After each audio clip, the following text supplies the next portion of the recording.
एक बहुत बड़े जैन मोंक हुए, जैन मोंक कहिए फकीर कहिए, लिंची। उन्होंने कहा है कि बुद्ध से ज्यादा झूठ बोलने वाला आदमी मैंने देखा नहीं। अब ये लिंची रोज पूजा करता है बुद्ध को, सवेरे फूल चढ़ाता है, आंसू बहाता है, लेकिन कहता है कि बुद्ध से झूठ बोलने वाला आदमी मैंने देखा नहीं। लिंची ने एक बार अपने शिष्यों से कहा है कि ये बुद्ध के शास्त्र को आग लगा दो, जो धम्मपद है उसे आग लगा दो। ये सब सरासर झूठ है। लेकिन किसी ने पूछा है लिंची को, तुम तो रोज उनकी पूजा करते हो, उनके सामने आंसू बहाते हो और कहते हो जला दो, और हमने देखा है तुझे बुद्ध की प्रतिमा के सामने घंटों तुम बैठते हो, भाव विभोर होके देखते हो, आंसू आते तुम्हारे और कहते हो जला दो। इन दो विपरीत तुम्हारे जो कहन है, कहनी है, कैसे जोड़े हम? क्योंकि दोनों बातें तुम्हारी असंगत है। तब लिंची ने कहा कि उनकी करुणा के कारण वे झूठ बोले, उनकी करुणा के कारण वह झूठ बोले। उनके झूठ के कारण मैं वहां तक पहुंचा जहां सच का दर्शन हुआ। बुद्ध अगर सच ही बोलते तो मैं पहुंच न पाता। मेरे कहने का तात्पर्य इतना ही है कि सभी ज्ञानी बहुत उपाय करते हैं तुम्हें पहुंचाने के, वे सभी उपाय सही नहीं है। जैसे तुम्हें घर में बैठे हो, तुम कभी बाहर नहीं गए। मैंने बाहर जाकर देखा कि बड़े फूल खिले, बड़े पक्षी अनूठे गीत गा रहे, सूरज निकला है, खुला मुक्त, असीम आकाश, सब तरफ रोशनी, और तुम अंधेरे में दबे बैठे हो और सर्दी में ठिठुर रहे हो, लेकिन तुम कभी बाहर नहीं गए। अब मैं तुम्हें कैसे बाहर ले जाऊं? तुमसे कैसे कहूं? तुम्हें कैसे खबर दूं बाहर के सूरज की? कैसे खबर दूं बाहर के फूलों की? कैसे खबर दूं बाहर के बगीचों की? क्योंकि तुम्हारी भाषा में सूरज के लिए कोई पर्यायवाची शब्द नहीं है। तुम्हें कैसे बताऊं उस फूल के बाबत? क्योंकि तुम्हारे भाषा में फूल के लिए कोई शब्द नहीं है।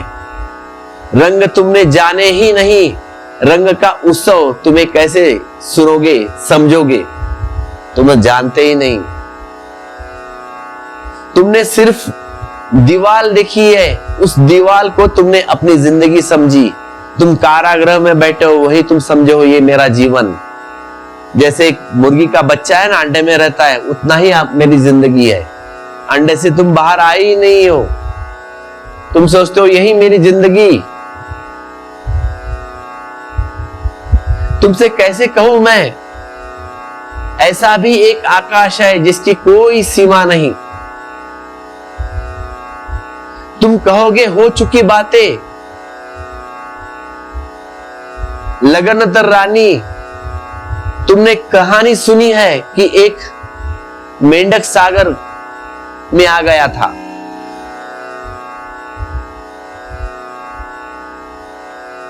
एक मेंढक सागर में आ गया था और एक कुएं में उतर गया था। एक सागर में, कुएं में। कुएं के मेंढक ने पूछा, मित्र कहां से आते हो? उसने कहा सागर से आता हूं। कुएं के मित्र ने पूछा सागर कितना बड़ा है? क्योंकि उस मेंढक ने कभी सागर देखा ही नहीं था। कुएं से बड़ी चीज उसने देखी ही नहीं थी।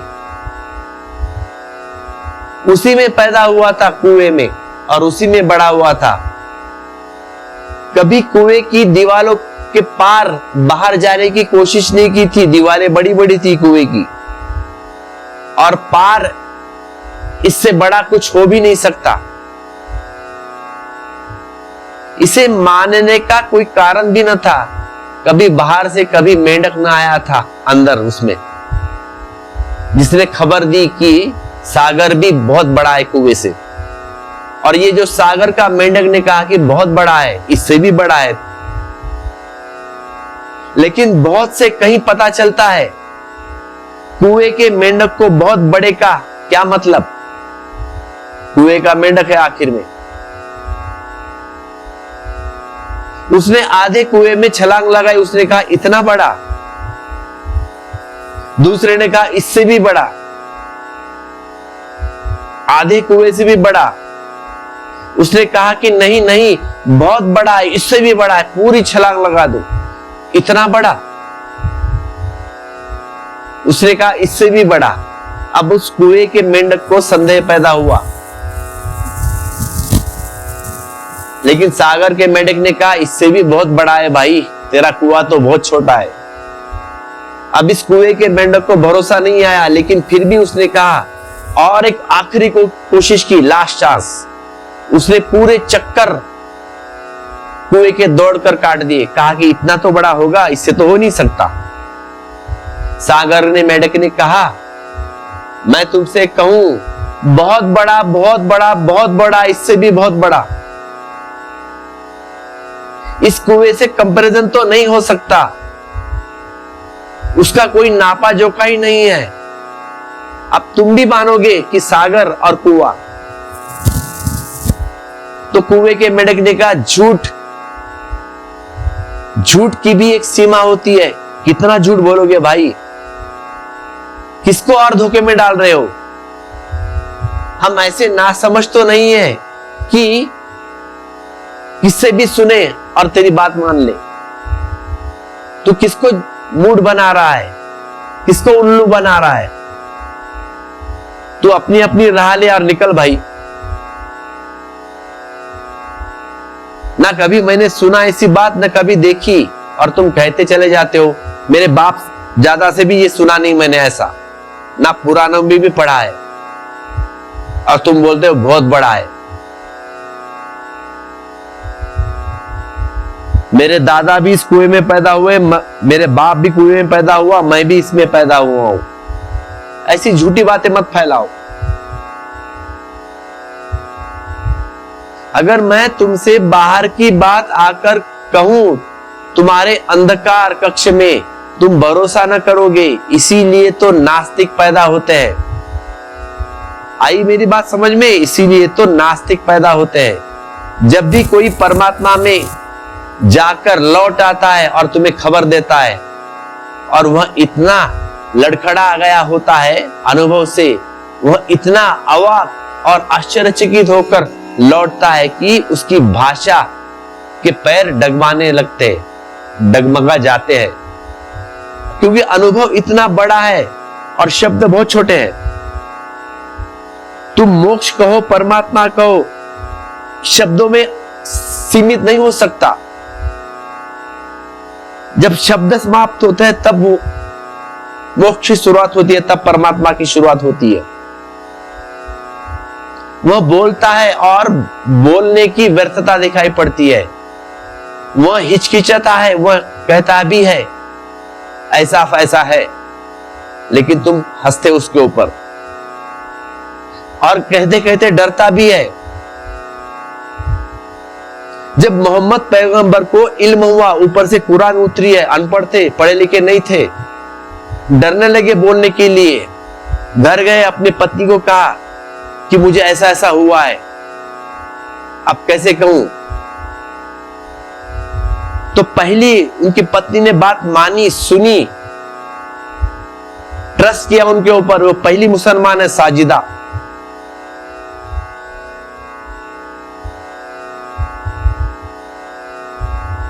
भाषा तो बहुत आखिरी है, अनुभव बाहर का है। भाषा दीवालों के अनुभव की असीम है। तो मैं क्या करूं तुम्हारे कमरे में आकर? लिंची ने ठीक कहता है कि बुद्ध झूठ बोलते हैं। बुद्ध ने चर्चा नहीं की फूलों की, बुद्ध ने चर्चा नहीं की पक्षियों की, न गीत की। बुद्ध ने चर्चा नहीं की झरनों की, कलकल नाद की। बुद्ध ने सूरज की रोशनी की और किरणों की, विराट जाल की कोई बात ही नहीं की। बुद्ध ने नहीं की, उनको पता नहीं था। उनको तो पता था सब, लेकिन किया नहीं। उनसे ज्यादा और कौन, किसको मालूम होगा? लेकिन उन्होंने बात कुछ और की। उन्होंने बात की तुम्हारे दीवालों की, उन्होंने बात की तुम्हारे अंधकार की, उन्होंने बात की तुम्हारे पीड़ा की, उन्होंने बात की तुम्हारे दुख की, उन्होंने बात की तुम्हारे हजारों दुखों की। उन्होंने पहचान लिया कि बाहर से जाने का उपाय हो सकता है। बाहर के दृश्य तुम्हें आकर्षित न कर सकेंगे, क्योंकि आकर्षण तभी होता है जब थोड़ा अनुभव होता है, थोड़ा भी स्वाद लग जाए मिठास का, तो फिर तुम मिठाई के लिए आतुर हो जाते हो। लेकिन नमक जीवन में जाना हो तो कड़वाहट ही कड़वाहट भोगी हो। मिठास का सपना भी ना आए हो कभी, क्योंकि सपने भी उसी के आते हैं जिसका जीवन में थोड़ा अनुभव हो। अनुभव हो तो सपने आएंगे ना, उसी चीज के अनुभव आते हैं। जिसका कुछ अनुभव है ही नहीं, उसका अनुभव सपना तो आ ही नहीं सकता। अब तुम भिखारी हो, एक आध बार होंगे करोड़पति, लेकिन गए, फिर पैसे का सपना आएगा, लेकिन जो करोड़पति सपना देखा है वैसा सपना नहीं आएगा। सपना का जीवन ही प्रतिफलन होता है। तो बुद्ध ने तुमसे क्या कहा है? बुद्ध ने कहा है भागो, इस मकान में आग लगी है, आग लगी न थी। लिंची ठीक कहता है, बुद्ध झूठ बोले, मगर लिंची रोज उनको धन्यवाद भी देता है कि तुम्हारी अनुकंपा, कि तुम झूठ बोले, नहीं तो मैं भागता ही नहीं। घर में आग लगी है, बुद्ध ने कहा तुम भयभीत कर दिया, तुम्हारे दुख के चित्र उभारे, तुम्हारे छुपे दुख को बाहर निकाला, तुमने जो दबा रखा है अपने भीतर अंधकार, उसको प्रकट किया, तुम्हारे दुख को इतना उभारा कि तुम घबरा गए, तुम भयभीत हो गए। और जब बुद्ध ने कहा इस घर में आग लगी है, तो तुम घबराहट में भाग खड़े हुए। तुम भूल ही गए इनकार करना कि बाहर है ही नहीं कुछ, जाए कहां। लेकिन जब घर में आग लगती हो, कौन विचार करता है उस स्थिति में? भागना तो पड़ेगा, नहीं तो मरेंगे। भागना तो पड़ेगा, नहीं तो मरेंगे।